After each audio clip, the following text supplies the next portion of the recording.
โอ้ลืมโอ้ลืมเห็นบ่ค่อยลืมยังหันมานี่ลืมยังลืมหัวใจฝากดูแลให้เด้อ อุ้ยตกใจเบิด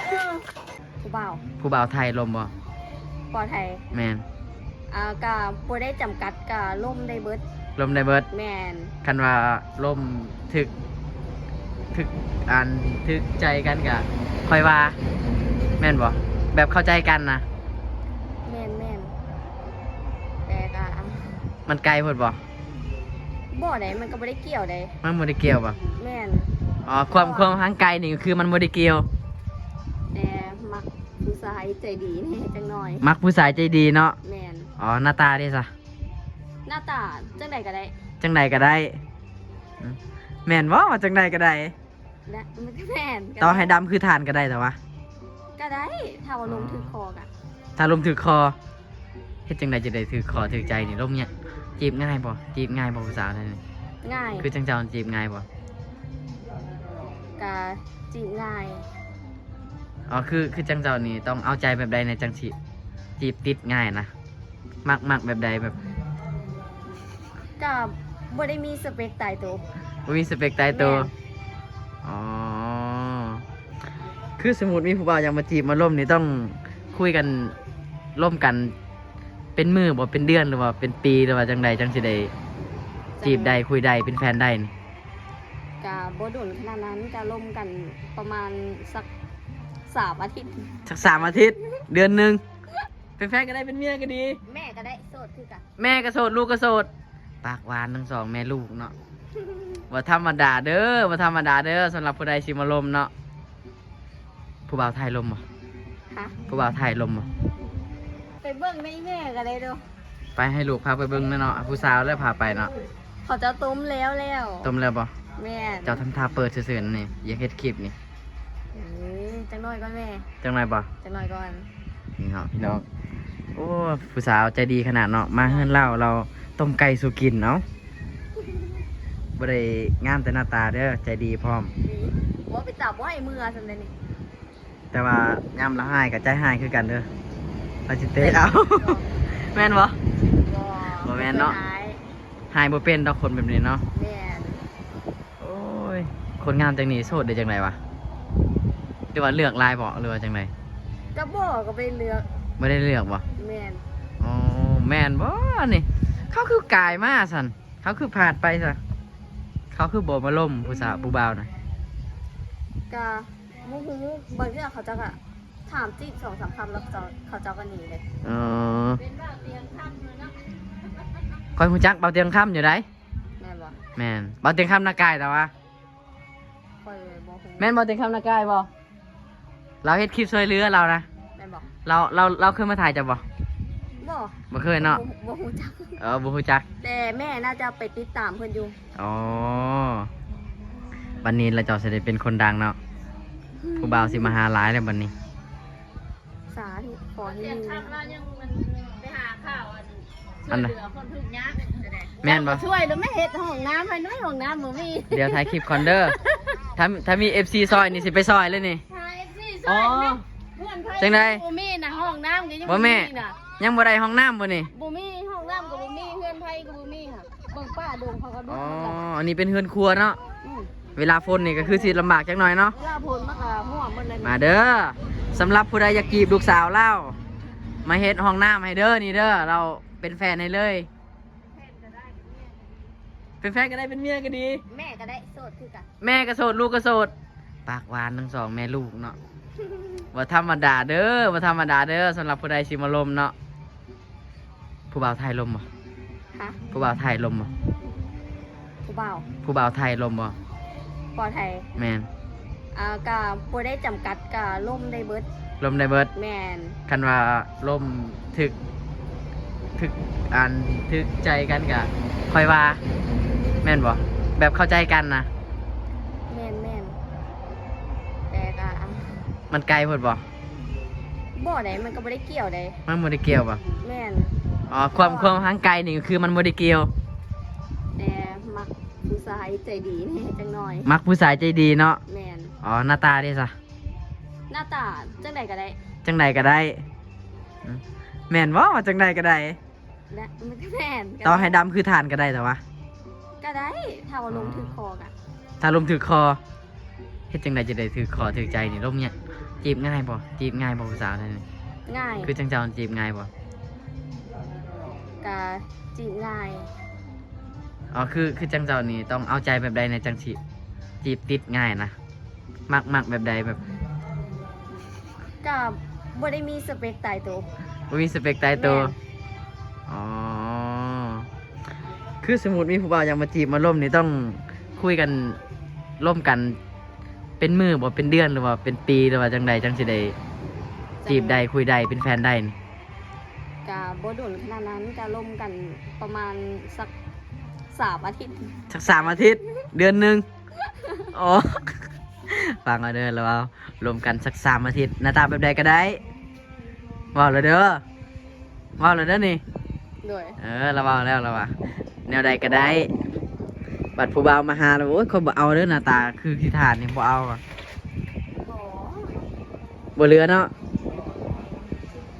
อืม บ่แน่บ่ บ่เกี่ยว บ่เกี่ยว หน้าตาจะได้ก็ได้ หน้าตาจังใดก็ได้เนาะอ๋อ แม่แต่ ว่า หมักคนมีความคิดเป็นผู้ใหญ่แน่ อ๋อความคิดแบบผู้ใหญ่แน่มีความคิดสร้างสรรค์เนาะความคิดที่แบบจะอนาคตข้างหน้ามันจะพาเฮาไปหาอยู่หากินดีบ่นะ แม่น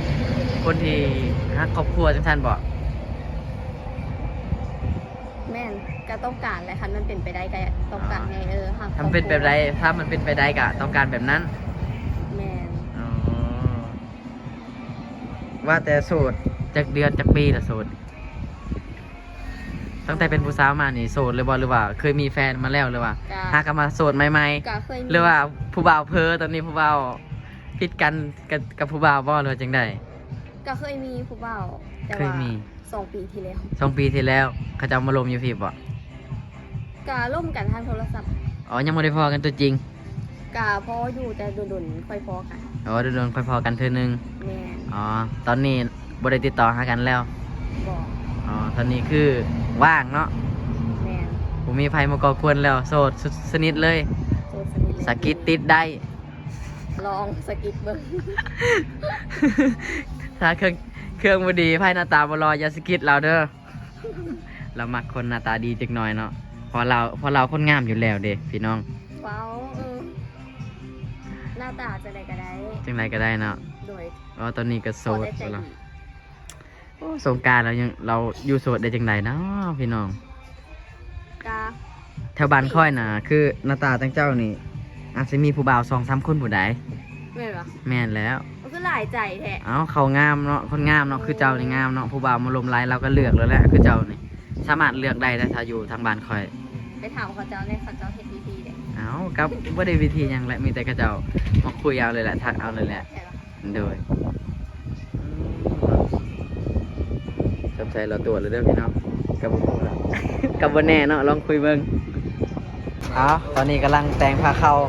สิกินข้าวเที่ยงมากินน้ำกัน ตำตะไคร้ เอามาละอ้าย เอามุดจ่าโดนมุดโตเลยแม่เลยจุ๊บะของแป้งเอาแม่เอ้ยกินข้าวน้ำกันเด้อ มาผู้สาวมาโอ้มาเฮือนผู้สาวบ่กินข้าวนำโอ้บ่ได้แล้ว ไหนไม่แก้ไหนทลาดอก ลูกตะกี้ ไหนไปอัดไหนไหมไหน เบียร์มันนี่มันก็ นี่เด้อ ไอ้เอ้ยมุดไอ้ เชิญยินเพียวๆเลยแหละแม่เอาเลย เอาดูเช็คจุ๊บไหนเลย อยู่ใส่ เอาแม่มาเลยแม่ เอาจะด้วย อันโดย อันเกิ้ง เอาแม่มานั่งนี่จะมานั่งทางพุ่นก็ได้ หลงรีบป่ะ มาเด้อพี่น้องกินข้าวเฮือนของสาวนีเนาะ เฮียก็เอามาแต่เดียว บ้านน้องเอียน เราต้มไก่สุกินมื้อนี้ ไม่ใช่ โอ้ย ผู้บ่าว โอ้ต้องท่อง อันนี้มีแต่ผู้บ่าวเฒ่าเด้อ ต้องท่อง ผู้บ่าวเศษเรือนี่มาบ้านใดก็ถือเขาไล่หนี่ตลอดเด้อสุมนี่เด้อมีแต่น้องนี่คนใจดีนี่แหละที่ต้อนรับนะมากินน้ำกันนี่กินน้ำเดียว เพื่อนนะเนี่ยเขาเนี่ยนี่บอกไว้นะเอากินเลย มันหลายโพดสิไปหมดบ่กิน ในพักไหนเด้อกิน พักขนมนี่นะ ผักขนมผักขนมผักยันผักขนม พักขนมเดี๋ยวเชิญเต้อยู่กับไอ้ตับแก้มเอ็น อีดีได้น้องนี่ถ้าไปบ้านอื่นนี่เขาเจ้าไล่หนีออกจากบ้านพวกนี้นะมีแต่บ้านเจ้าละมีแต่เฮือนเจ้าเลยตอนฮับเพิ่นนะ เป็นยัง ที่หลายโพดเท่าโพดเขาเลยสั่งเอาวะ เอาแม่กินแม่เข้านี่ กิน ไก่พันธุ์เลย ไก่พัน ไก่พันธุ์โอ้ ไก่พันธุ์นะผ่าพันธุ์ เล็กเนาะ ไก่นะพันธุ์แล้วก็ผ่าพันธุ์ แล้ววันนี้แควไปพันธุ์ต่อ มากินข้าวเลยอ้าวกินสงสัยบ่ได้กินข้าวแต่มื้อวานนี่เด้อนี่เด้อ มาเด้อจานด้วยเด้อเอาได้กินนะ เอากินน้องนี่ เมื่อแล้วร้านเกิมเนฟ เอ้ยแม่มันบูเวียดอีกวันนี้โอ้ยคัก เย็นกับบูลาวบูลาวมากกว่าลาว ๆเออเอากิน กินแม่เจ้ากินเลย เจ้ากูบ่กินเนาะเจ้าของเฮือนต้องนำพาก่อนติ จะกินแล้วกินแล้ว โอ้ น้องมองเนี่ย ต่างเจ๊เดือนนะ เอาไปเอ้ย อืม เด็ดกินแบบหัวกูได้กินมักเลย người Việt không có ăn cơm nếp hả ก็ อันเฮ็ดรวมจริงอันเฮ็ด เวียดนี่อันแต่เกิมเนบนี่แหละ บ่ได้อันเกิมนี่เกิมยังได้ใช่แล้วไงเขาเนี่ยเขาจ่าว่าจังไดภาษาเวียด เดินไปท่าย ว่าจังไดก็เขาจ่าเขาว่าจังไดวะ พระเจ้าคือเดียว เวียดนะ เลือดจะเดินไปใช้ Việt bên Việt nó có tiếng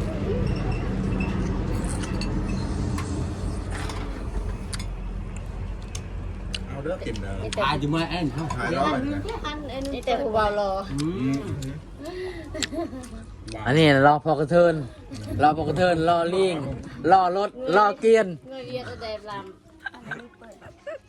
đẹp đấy tham đó นี่เด้อผู้สาวลาวเด้อสองแม่ลูกโสดเบิ่นเนาะ sao lao khu vào Việt เอ้าคือบ่กินได้บ่ อิ่มแห้ง อิ่มแห้ง เวียดละมอ sao lao khu vào Việt คือว่ายังบ่ได้เห็นกินข้าว ข้าว เถอะ กินข้าวอิ่มว่างที่จะมานี่ บ่โอ้เจ้ารักกินตอนที่ข่อยกำลังสิมานี่ Nên mình bay หิวบ่มาเนาะ tham thon lấy mà nó bay thì nhiên cái chậu là ต่อ nó chậu phải nhiều nhiên กระแตอยู่ในพร ปันปล่อยหมดพยานรัดเอาดิ หัว อันนั้นไปเปิดทานเอา น้องนี่ย่านอัน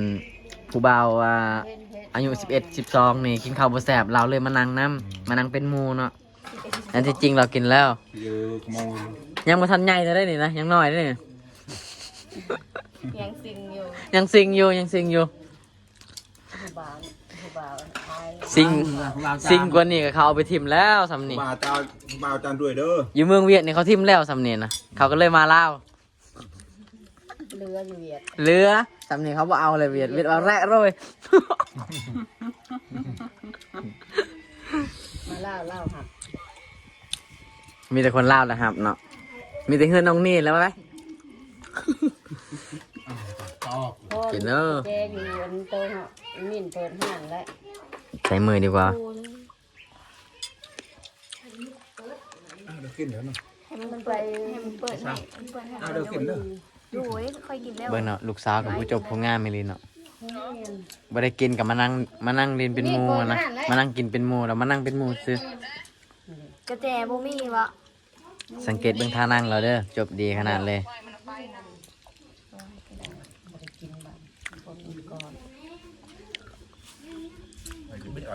ถามแล้ว เมื่อเด้อบัดนี้เด้อ เดี๋ยวเด้อไปชื่อพันห้างบอเมนของพ่อเด้อ เป็นของแท้เนาะโอ้ลืมโอ้ลืมเห็นบ่ค่อยลืมยังหัน เจ้าว่าเจ้ามีอังกวดต้องขอผมมีอังกวด มานี่ ห้างบอกว่า ลืมยัง ลืมหัวใจฝากดูแลให้เด้อ อุ้ยตกใจเบิ้ง มานาวมาลิ้นทำไมเด้อ ค่อยไปค่อยว่า หยอกกูซะเมื่อโอ้ยนี่สิกลับแล้วพี่น้อง ไปตอน พี่น้อง บอเมน ลูกสาวเรางามเลยพี่น้องเนาะ โลสองแสนไป รู้หาที่ ไปบ่เมื่อนำใส่โปนบ่ โลสองแสนบาท เสาร์นี้ เจ้าโล มาได้ไหม 3แสน ไปเลินสงกรารเลยเดี๋ยวจะมาส่งดอก 7แสนม่วนเลยเนาะ กะม้วนนะเนาะ ไปตำหลัง เดี๋ยวสิบอกไอ้แม่เดี๋ยวมาส่งดอกเบิดสงกรานต์แล้วสิมาส่ง